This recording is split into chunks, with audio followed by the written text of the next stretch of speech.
ದೇವರು ಬೆಳಕೆರೆ ಶಾಲೆ ಮೊರಾರ್ಜಿ ವಸತಿಯುತ ಶಾಲೆಗೆ ಬಂದಿದ್ದೀನಿ. ಇಲ್ಲಿ 6ನೇ ತರಗತಿಯಿಂದ 10ನೇ ತರಗತಿವರೆಗೂ ಇಲ್ಲಿ ನಡೀತಾ ಇದೆ ಸ್ಕೂಲ್. ತುಂಬ ಚೆನ್ನಾಗಿದೆ ಇದು. ಸೊ ಇಲ್ಲಿ ಒಂದು ಜಾಯ್ಫುಲ್ ಲರ್ನಿಂಗ್ ಅಂತ ಒಂದು ಕಾನ್ಸೆಪ್ಟ್ ಇದೆ. ಈ ಜಾಯ್ಫುಲ್ ಲರ್ನಿಂಗ್ ಬಗ್ಗೆ ಇಂಗ್ಲೀಷ್ ಅನ್ನು ಹೇಗೆ ಉತ್ತಮವಾಗಿ ಕಲಿಸ್ಬೇಕು ಅನ್ನೋದನ್ನು ಇಲ್ಲಿ ತುಂಬ ಚೆನ್ನಾಗಿ ಮೇಡಮ್ನವರು ವರ್ಕೌಟ್ ಮಾಡಿದ್ದಾರೆ. ಮೇಡಮ್ ಹೇಳಿ, ಈ ಶಾಲೆ ಹೆಡ್ ಮಾಸ್ಟರ್ ಇದ್ದಾರೆ. ನಮಸ್ತೆ, ನನ್ನ ಹೆಸರು ದೀಪಾ ಚಕಾತಿ ಅಂತ, ಮುರಾರ್ಜಿ ದೇಸಾಯಿ ವಸತಿ ಶಾಲೆ ದೇವರ ಬೆಳಕೆರೆಯ ಪ್ರಾಂಶುಪಾಲರು. ನಮ್ಮ ಕ್ರೈಸಿಂದ ಅಂದರೆ ಕರ್ನಾಟಕ ವಸತಿಯುತ ಶಿಕ್ಷಣ ಸಂಘದಿಂದ ಜಾಯ್ಫುಲ್ ಲರ್ನಿಂಗ್ ಅನ್ನುವಂಥ ಒಂದು ಕಾನ್ಸೆಪ್ಟನ್ನು ಇಂಟ್ರೊಡ್ಯೂಸ್ ಮಾಡಿದರು 6 ಮತ್ತು 7ನೇ ತರಗತಿಗೆ. 6 ಮತ್ತು 7ನೇ ತರಗತಿ ವಿದ್ಯಾರ್ಥಿಗಳು ಚಟುವಟಿಕೆ ಆಧಾರಿತವಾಗಿ ಇಂಗ್ಲೀಷನ್ನು ಕಲಿಬೇಕು. ಕಲಿಯನ್ನು ಯಾವ ರೀತಿಯಾಗಿರುತ್ತದ ಆ ಥರ ಚಟುವಟಿಕೆ ಆಧಾರಿತವಾಗಿಯೇ ಇಂಗ್ಲೀಷನ್ನು ಕಲಿಬೇಕು ಯಾವ ಥರ ಅನ್ನೋದನ್ನು. ಇದು 6 ಮತ್ತು 7ನೇ ತರಗತಿಗೆ ಮಾತ್ರ ಸೀಮಿತವಾಗಿರ್ತದೆ. ಅದನ್ನ ನಮ್ಮ ಇಂಗ್ಲಿಷ್ ಟೀಚರ್ ಇನ್ನೂ ಕ್ಲೀನ್ ಆಗಿ ಎಕ್ಸ್ಪ್ಲೇನ್ ಮಾಡಿ. ನಮಸ್ತೆ, ನನ್ನ ಹೆಸರು ನಂದಿನಿ ಅಂತ. ನಾನು ಮೊರಾರ್ಜಿ ದೇಸಾಯಿ ವಸತಿ ಶಾಲೆಯಲ್ಲಿ ಇಂಗ್ಲಿಷ್ ಟೀಚರ್ ಆಗಿ ವರ್ಕ್ ಮಾಡ್ತಾ ಇದ್ದೀನಿ. ಇದು 6th and 7th ಏನು ಮೇಡಮ್ ಕಾನ್ಸೆಪ್ಟ್ ಏನು madam? Joyful learning English joyful normal ಇದಕ್ಕೆ ಏನು ಡಿಫರೆನ್ಸ್? ಹೇಗೆ ಸರ್, ನಾರ್ಮಲ್ ಟೆಕ್ಸ್ಟ್ ಬುಕ್ ಅಲ್ಲಿ ಡೈರೆಕ್ಟ್ ಲೆಸನ್ಸ್ ಇರುತ್ತೆ. ಮಕ್ಕಳು 6th ಬಂದ ತಕ್ಷಣ ಏನಾಗುತ್ತೆ, ಅವ್ರು ಡೈರೆಕ್ಟ್ ಲೆಸನ್ಸ್ ಓದಕ್ಕೆ ನಮ್ದು ಪಾಠ ಮಾಡ್ತೀವಿ, ಕ್ವಶನ್ ಆನ್ಸರ್ಸ್ ಓದ್ತಾರೆ, ಆ ರೀತಿ ಆಗುತ್ತೆ. ಬಟ್ ಇದು ಜಾಯ್ಫುಲ್ ಇಂಗ್ಲಿಷ್ ಲರ್ನಿಂಗ್ ಅಲ್ಲಿ ಮಕ್ಕಳನ್ನ ನಾವು 3 ಗ್ರೂಪ್ಗಳಾಗಿ ಡಿವೈಡ್ ಮಾಡ್ಕೊಳ್ತೀವಿ. ಒಂದು ಲೆಟರ್ ಗ್ರೂಪ್, ನಂತರ ವರ್ಡ್ ಗ್ರೂಪ್, ನಂತರ ಪ್ಯಾರಾಗ್ರಾಫ್, ಸೆಂಟೆನ್ಸ್ ಗ್ರೂಪ್ ಅಂತ ಮಾಡ್ಕೊಳ್ತೀವಿ. ಸೊ ಮಕ್ಕಳು ಕನ್ನಡ ಮೀಡಿಯಂ ಇಂದ ಬಂದಿರ್ತಾರೆ ಸರ್. ನಮ್ಮಲ್ಲಿ ಮ್ಯಾಕ್ಸಿಮಮ್ ಬರೋದು 99%. ಇದು ಮೇಡಮ್ 3 ಗ್ರೂಪ್ ಬಗ್ಗೆ ಹೇಳಿ. ಫಸ್ಟ್ ಏನಂದ್ರೆ ವರ್ಡ್ ಗ್ರೂಪ್, ಲೆಟರ್ ಗ್ರೂಪ್ ಏನ್ ಮೇಡಮ್ ಅದು? ಲೆಟರ್ ಗ್ರೂಪ್ ಅಂತ ಹೇಳಿದ್ರೆ ಕನ್ನಡ ಮೀಡಿಯಂ ಇಂದ ಜಾಸ್ತಿ ಬಂದಿರ್ತಾರೆ. ಎಷ್ಟೋ ಮಕ್ಕಳಲ್ಲಿ 5ನೇ ಕ್ಲಾಸಲ್ಲಿ ಅವ್ರಿಗೆ ಇಂಗ್ಲಿಷ್ ಟೀಚರ್ಸ್ ಇರೋದಿಲ್ಲ, ಅಂದ್ರೆ ಲೆಟರ್ ಐಡೆಂಟಿಫಿಕೇಶನ್ ಮಾಡ್ಲಿಕ್ಕೂ ಬರಲ್ಲ ಸರ್. ಅಂತವ್ರಿಗೆ ನಾವು ಮಕ್ಕಳಿಗೆಲ್ಲ ಒಂದು ಟೆಸ್ಟ್ ಮಾಡ್ಕೊಂಡು ಲೆಟರ್ ಗ್ರೂಪ್ ಅನ್ನ ಮಾಡ್ತೀವಿ.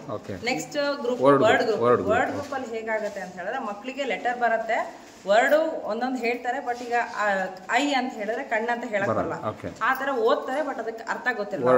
ವರ್ಡ್ ಗ್ರೂಪ್ ಅಂತ ಮಾಡ್ತೀವಿ. ಸೆಂಟೆನ್ಸ್ ಪ್ಯಾರಾಗ್ರಾಫ್ ಗ್ರೂಪ್ ಅಂತ ಹೇಳಿದ್ರೆ ಅವರಿಗೆ ಸೆಂಟೆನ್ಸ್ ಓದಕ್ ಬರುತ್ತೆ, ಪ್ಯಾರಾಗ್ರಾಫ್ ಓದಕ್ ಬರುತ್ತೆ. ಆ ಓದಿದಂತಹ ಪ್ಯಾರಾಗ್ರಾಫಿನ ಒಂದು 80 to 90% ಮೀನಿಂಗ್ ಅನ್ನು ಕೂಡ ಹೇಳಕ್ ಬರುತ್ತೆ. ಆ ರೀತಿ 3 ಗ್ರೂಪ್ ಅನ್ನ ಮಾಡ್ತೀವಿ. ಇದನ್ನ ಪಾಠದನ್ನ ಹೇಗೆ ಇದನ್ನ ಎಕ್ಸ್ಪ್ಲೇನ್ ಮಾಡಿ ಸರ್? ಇದು ಪೇಂಟಿಂಗ್ ಟುಗೆದರ್ ಫಾರ್ ಯುಗಾದಿ ಅಂತ. ಈ ಲೆಸನ್ ಅಲ್ಲಿ ಈ ಲೆಸನ್ ಅಲ್ಲಿ ಹೇಗೆ ಅಂತ ಹೇಳಿದ್ರೆ ಫಸ್ಟ್ ಅದ್ರಲ್ಲಿ ಪಿಕ್ಚರ್ಸ್ ಇರುತ್ತೆ ಸರ್. ಮಕ್ಕಳು ಅದನ್ನ ಫಸ್ಟ್ ನಾವೆಲ್ಲ ಹೇಳಿ ಎಕ್ಸ್ಪ್ಲೇನ್ ಮಾಡಿದ್ಮೇಲೆ ಮಕ್ಕಳಿಂದಾನೇ ಓದಿಸ್ತೀವಿ. ನಾವು ಹೆಲ್ಪ್ ಮಾಡ್ತಾ ಇರ್ತೀವಿ, ಅದ್ರ ಫೆಸಿಲಿಟೇಟರ್ ನಾವು ಹೆಲ್ಪ್ ಮಾಡ್ತಿರ್ತೀವಿ. ಮಕ್ಕಳಿಗೆ ಇದರಲ್ಲಿ ನಾವು ಡ್ರಾಮಾನು ಮಾಡಿಸ್ತೀವಿ, ಆಕ್ಟ್ ಮಾಡ್ತಾರೆ ಮಕ್ಕಳು. ಅದಕ್ಕೆ ಅವ್ರಿಗೆ ಜಾಯ್ಫುಲ್ ಅಂತ ಅಂದ್ರೆ ಇದೆ. ಡ್ರಾಮಾ ಮಾಡ್ತಾರೆ, ಡ್ರಾಯಿಂಗ್ಸ್ ಇನ್ನೆಲ್ಲ ನೋಡ್ಬೋದು ಸರ್. ನೀವು ಡ್ರಾಯಿಂಗ್ ಗಳನ್ನ ಮಾಡ್ತಾರೆ, ಕಲರ್ ಪೆನ್ಸಿಲ್ಸ್ ಅಲ್ಲಿ ಯೂಸ್ ಮಾಡ್ತಾರೆ. So everything will be. ಇದನ್ನ ಹೇಗೆ ನೀವು ಕ್ರಿಯೇಟ್ ಮಾಡಿದ್ರಿ? ಯಾರು ನೀವೇ ಮಾಡಿದ್ರ, ಸ್ಟೂಡೆಂಟ್ಸ್ ಮಾಡಿದ್ರ? ಸ್ಟೂಡೆಂಟ್ಸ್ ಮಾಡ್ತಾರೆ ಸರ್. ಯಾವ ತರ ಮಾಡ್ತಾರೆ ಇದನ್ನ? ಸರ್, ಇದರಲ್ಲಿ ಇದು ಪ್ಯಾರಾಗ್ರಾಫ್ ಗ್ರೂಪ್ ನವರು ಮಾಡಿರೋದು. ಕಂಟೆಂಟ್ ಮ್ಯಾಪ್ ಅಂತ ಇರ್ತದೆ. ಕಂಟೆಂಟ್ ಮ್ಯಾಪ್ ಇಲ್ಲಿದೆ, ಕಂಟೆಂಟ್ ಮ್ಯಾಪ್ ಸ್ಟೋರಿ ಅಂತ ಇರುತ್ತೆ. ಇದು ಪ್ಯಾರಾಗ್ರಾಫ್ ಸ್ಟೂಡೆಂಟ್ಸ್ ಗೆ ನಾವು ಈ ತರ ಕ್ವೆಶನ್ಸ್ ಅನ್ನ ಕೊಡ್ತೀವಿ sir.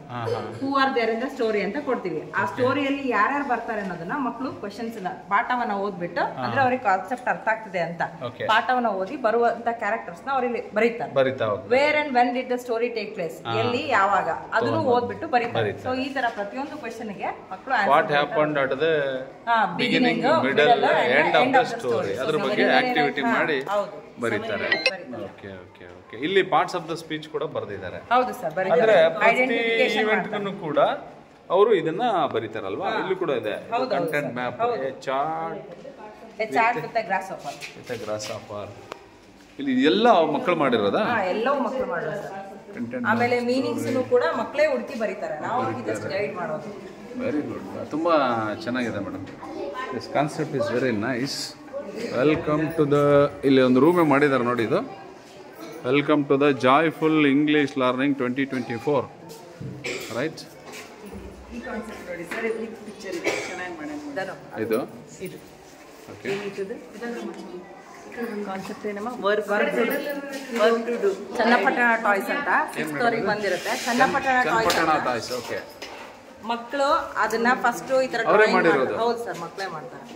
Sir with model explain ಮಾಡ್ತಾರೆ. ಮಾಡೆಲ್ಸ್ ಮಾಡಿದ್ದಾರೆ sir.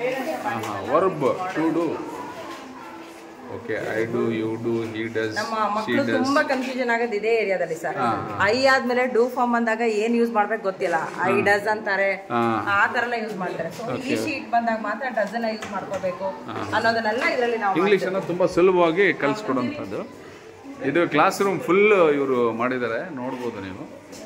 C months of year ಇದೆಲ್ಲ ಸ್ಟೂಡೆಂಟ್ಸೇ ಮಾಡಿರೋಂಥ ಚಾರ್ಟ್ಗಳು. So very nice idea. Plastic ತುಂಬ ಚೆನ್ನಾಗಿ ಮಾಡಿದ್ದಾರೆ. ಕ್ಲಾಸ್ ರೂಮ್ ತುಂಬ ಮಾಡಿದ್ದಾರೆ. ಅಲ್ಫಾಬೆಟ್ ಟ್ರೀ ಇದು ಏನು ಮೇಡಮ್? ಹೆಲ್ಪಿಂಗ್ ವರ್ಬ್ಸಾ? ಓಕೆ. ಇದು alphabet tree. Small letter, capital letter ಎಲ್ಲ ಬರೆಯೋದನ್ನ ಇದು ಮಾಡ್ತಾರೆ. ಇದು ಲೆಟರ್ ಬುಕ್ ಮಾಡಿರ್ತಾರೆ. Joyful English learning, opposite words any time, ಇದೆಲ್ಲ ಅವರೇ ಪಿಕ್ಚರ್ ಮಾಡಿ ಅಂಟಿಸಿದ್ದಾರೆ. ಏನು ಮೇಡಮ್ ಇದು ಕಾನ್ಸೆಪ್ಟ್? ಇದು ಬಾರ್ನ್ ಅಂತ ಕೊಟ್ಟಿಗೆ ಸರ್, ದನದ ಕೊಟ್ಟಿಗೆ. ಅದನ್ನ ಮಕ್ಕಳು ಡ್ರಾ ಮಾಡಿರ್ತಾರೆ. ಅವರೇ ಅದರಲ್ಲಿ ಬರೋ ಕಂಟೆಂಟ್ ಎಲ್ಲ ಡ್ರಾ ಮಾಡೋದು. ಅದನ್ನು ನಾವು ಏನಂದರೆ ಕಾನ್ಸೆಪ್ಟ್ ಮ್ಯಾಪ್ ಅಂತ ಕರಿತೀವಿ. ಕಾನ್ಸೆಪ್ಟ್ ಮ್ಯಾಪ್ ಅಥವಾ ಮೈಂಡ್ ಮ್ಯಾಪ್ ಅಂತ ಕರಿಬೋದು ಇದನ್ನು. ನೈಸ್. ಇದು ನೋಡಿ ರೂಮಲ್ಲೆಲ್ಲ ಹಾಗೆ ಅಂಟಿಸಿದ್ದಾರೆ. ಸೊ ಎಲ್ಲ ಕಡೆ ಇದೆ. ಸೊ ಇದು ತುಂಬ ಚೆನ್ನಾಗಿದೆ. ಇದನ್ನು ಎಲ್ಲ ಶಿಕ್ಷಕರು ಕೂಡ ಇದನ್ನು ಅಳವಡಿಸ್ಕೋಬೋದು. ರೈಟ್. Thank you friends.